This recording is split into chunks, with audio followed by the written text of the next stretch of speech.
I come from a conventional, middle-class Nigerian family. My father was a professor. My mother was an administrator.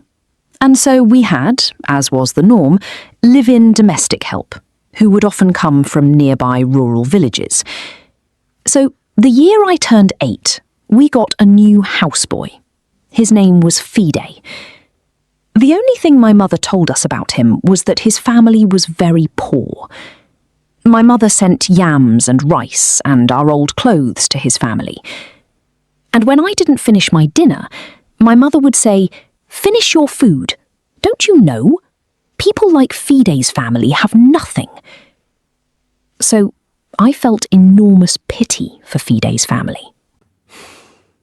Then, one Saturday, we went to his village to visit, and his mother showed us a beautifully patterned basket made of dyed raffia that his brother had made.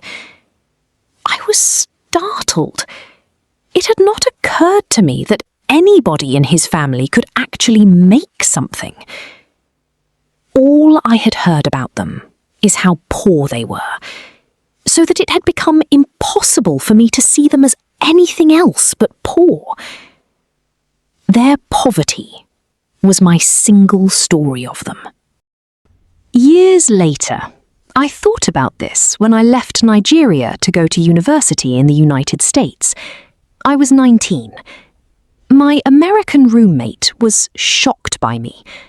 She asked where I had learned to speak English so well, and was confused when I said that Nigeria happened to have English as its official language.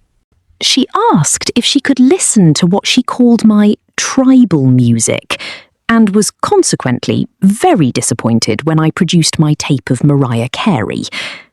She assumed that I did not know how to use a stove. What struck me was this. She had felt sorry for me even before she saw me. Her default position toward me, as an African, was a kind of patronizing, well-meaning pity. My roommate had a single story of Africa. A single story of catastrophe.